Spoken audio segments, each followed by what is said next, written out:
प्यारे बच्चों, आज हम चतुर्भुज के बारे में अध्ययन करेंगे। तो चलिए, वीडियो को स्टार्ट करने से पहले हमारे चैनल पर जो नए हो वो चैनल को लाइक, सब्सक्राइब और शेयर जरूर करें। चलिए वीडियो को स्टार्ट करते हैं। तो चतुर्भुज यानी कि क्वाड्रिलेटरल, ठीक है। चलिए चतुर्भुज की जो है डिफिनीशन लिखते हैं। तो परिभाषा, ठीक है। परिभाषा क्या है कि चार भुजाओं से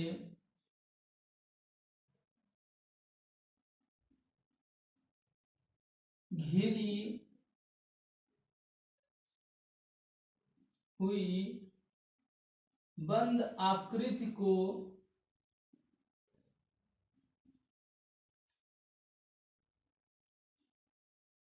चतुर्भुज कहते हैं, ठीक है। देखिए इस प्रकार से भाई, चार भुजाओं से घिरी हुई बंद आकृति, ठीक है। यानी कि ए, बी, सी और डी, इसमें चार भुजा है, A B, B C D और ए डी। चारों भुजाओं से ये घिरी हुई है और क्या है, एकदम बंद है, ठीक है। इसलिए ये क्या हो गया, चतुर्भुज हो गया। तो इसके गुण देख लेते हैं कि गुण क्या क्या होता है।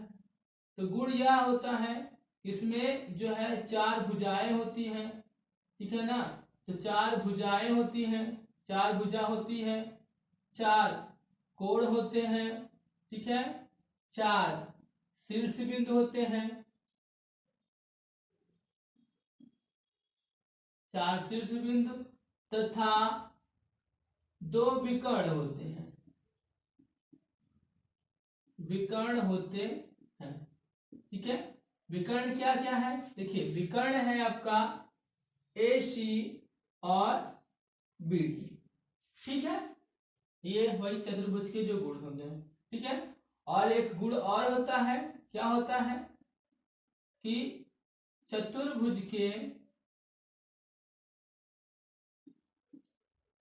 चारों अंतः कोणों का योग 360 अंश होता है, ठीक है। ये चतुर्भुज का जो है बारे में भाई, इसकी डिफिनेशन जान लिए हम और इसके गुण के बारे में जान लिए, ठीक है। चलिए अब जो है हम चतुर्भुज का प्रकार के बारे में अध्ययन करेंगे। तो चतुर्भुज के प्रकार, ठीक है भाई, चतुर्भुज कितने प्रकार का होता है। तो चलिए चतुर्भुज के प्रकार, काइंड्स ऑफ क्वाड्रिलेटर, ओके। चलिए चतुर्भुज के प्रकार में, ठीक है, लिखते हैं कि मुख्यतः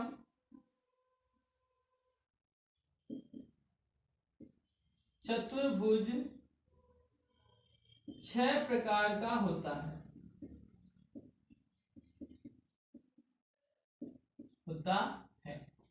ठीक है बच्चों।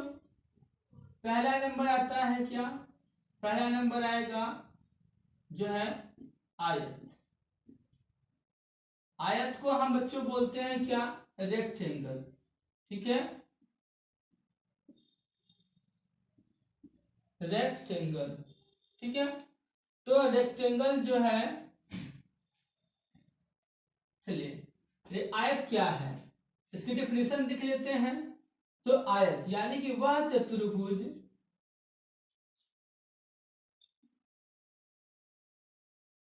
जिसकी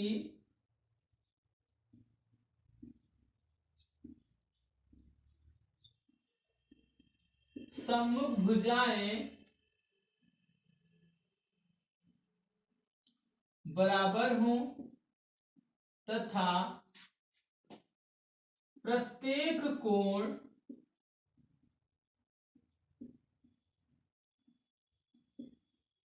समकोण हो,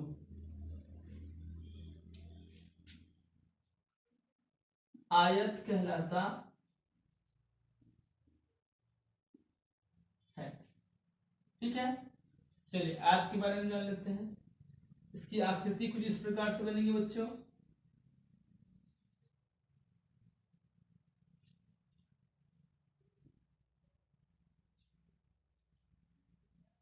देखिए इसमें होगा क्या कि भाई ए बी के बराबर में हो जाएगा सी डी और बी सी के बराबर में हो जाएगा ए डी। ये आपस में बराबर होंगे और सभी कोण जो होंगे वो क्या होंगे, समकोण होंगे। ठीक है, इसके साथ साथ हम बता दें कि आयत के विकर्ण जो होते हैं वो बराबर होते हैं।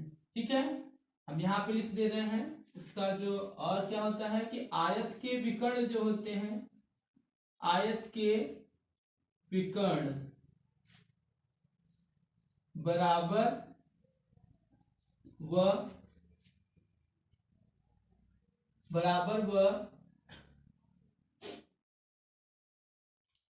एक दूसरे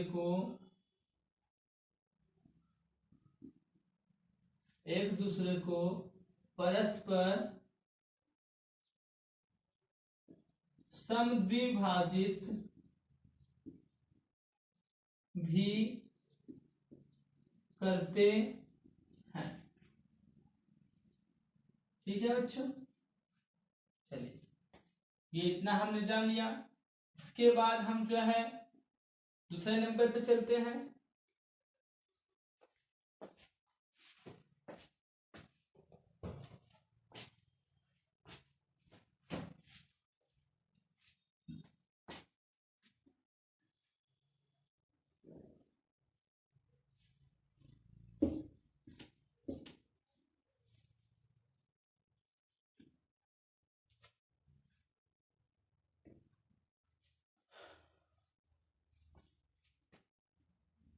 दूसरा नंबर है क्या,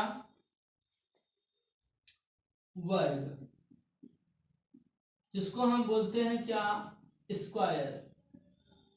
ठीक है, तो इसकी डिफिनेशन इस प्रकार से होगी कि वह चतुर्भुज जिसकी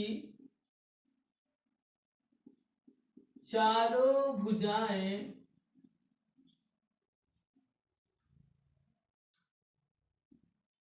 बराबर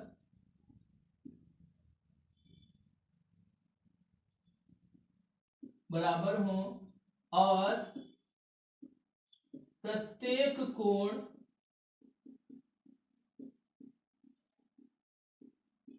समकोण हो। ठीक है, वर्ग कहलाता है। ठीक है, तो इसकी आकृति देख लेते हैं हम लोग।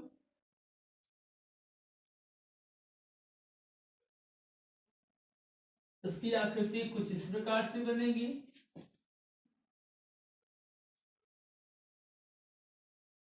इसमें क्या होगा, इसकी चारों भुजाएं जो होगी वो आपस में बराबर होंगी, यानी ए बी बी सी के, बी सी सी डी के और सी डी ए डी के बराबर होगा। इसका मतलब है ए बी बराबर बी सी बराबर सी डी और सी डी बराबर ए डी होगा। ठीक है, इसके साथ साथ इसके चारों कोण जो होंगे वो क्या होंगे, समकोण होंगे। ठीक है, आयत के विकर्ण भी जो है वर्ग है, तो वर्ग के विकर्ण परस्पर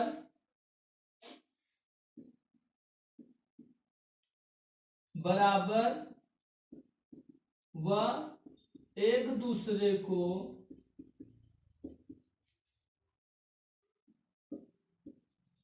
समकोण पर समद्विभाजित करते हैं। ठीक है, चलिए अब हम तीसरे के बारे में जान लेते हैं। तो तीसरा नंबर हो जाएगा बच्चों समांतर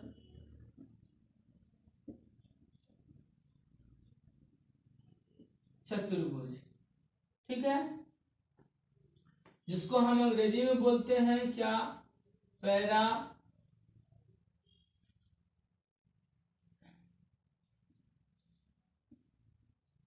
पैरालेलोग्राम। ठीक है, तो चलिए इसके बारे में जान लेते हैं।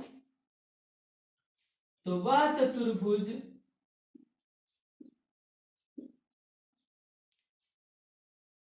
जिसकी सम्मुख भुजाएं बराबर व समांतर हों,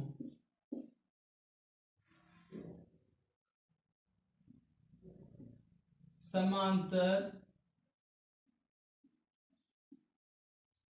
चतुर्भुज कहलाता है। ठीक है, चलिए इसकी आकृति देख लेते हैं। तो इसकी आकृति कुछ इस प्रकार से बनेगी बच्चों।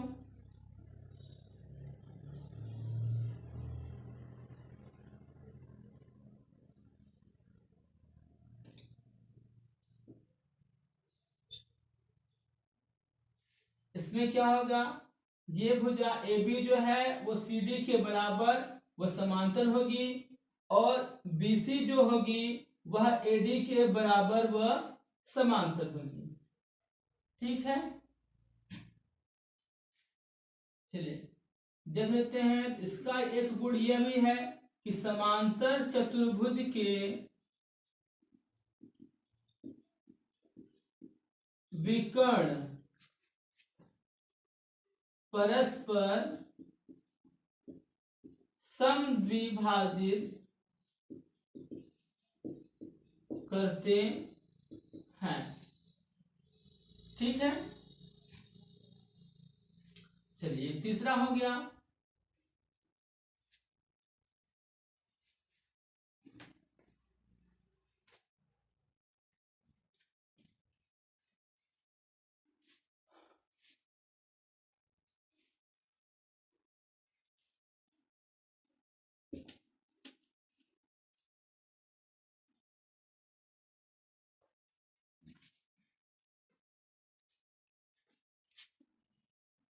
चौथा नंबर है सम चतुर्भुज,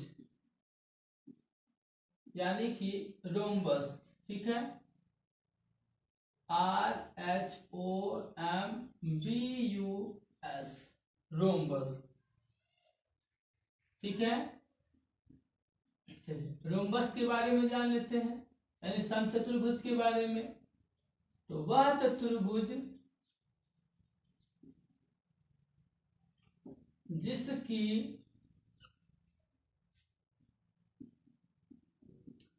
चारों भुजाएं बराबर हो,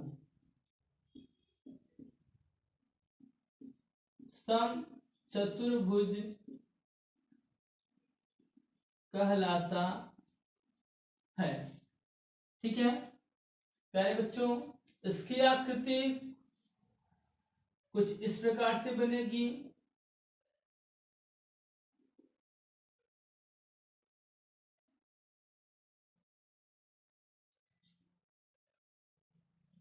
इसमें क्या होगा, इसकी चारों भुजाएं आपस में बराबर होंगी।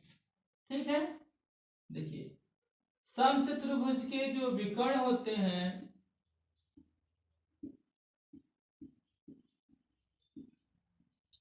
समचतुर्भुज के विकर्ण परस्पर समकोण पर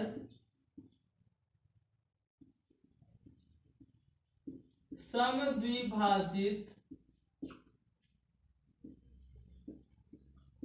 करते हैं। ठीक है, चलिए पांचवा नंबर है क्या, समलंब, जिसको हम बोलते हैं ट्रेपेजियम।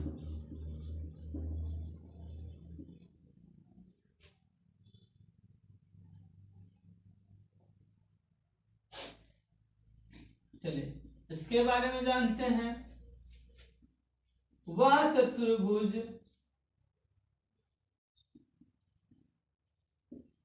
जिसकी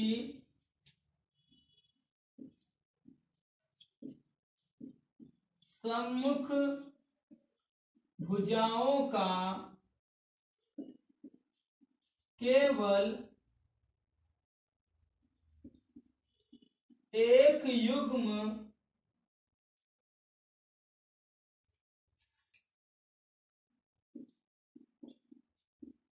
समांतर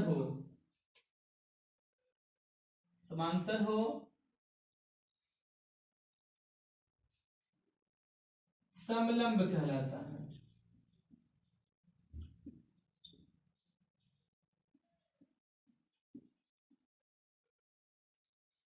ठीक है, चलिए इसकी आकृति देख लेते हैं।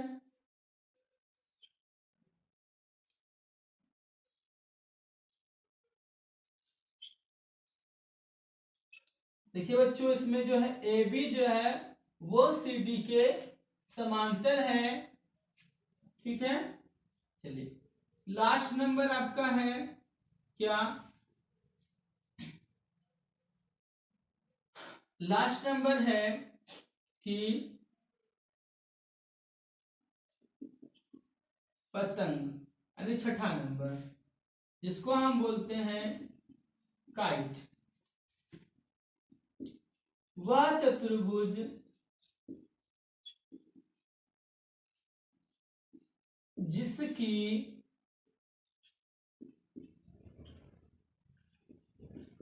आसन्न भुजाओं का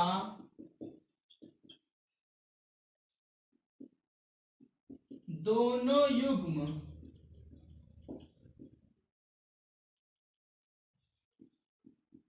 बराबर हो पतंग कहलाता है। ठीक है, इसकी आकृति देख लेते हैं। तो प्यारे बच्चों, इसकी आकृति कुछ इस प्रकार से रहेगी।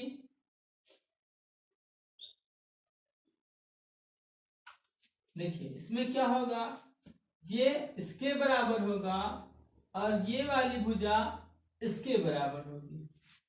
ठीक है, आसन का मतलब होता है लगा हुआ, तो इससे लगा हुआ ये है और इससे लगा हुआ ये है, तो ये इसके बराबर होगी और ये इसके बराबर होगी। ठीक है, चलिए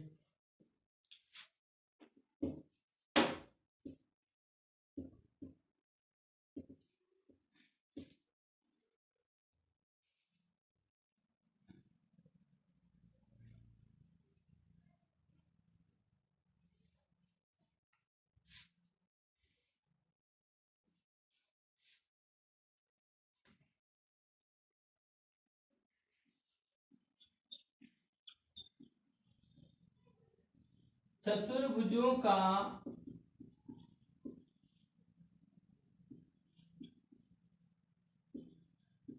क्षेत्रफल देख लेते हैं। ठीक है, देखिए पहला नंबर जैसे आयत का क्षेत्रफल, तो आयत का क्षेत्रफल होता है लंबाई गुणित चौड़ाई, यानी कि L into B. L for length, B for breath, यानी कि चौड़ाई। दूसरा नंबर वर्ग का क्षेत्रफल, तो वर्ग का क्षेत्रफल होता है भुजा गुणते भुजा। ठीक है, यानी कि a गुणते a का मतलब है a स्क्वायर, जहां पे a क्या है, भुजा है। ठीक है,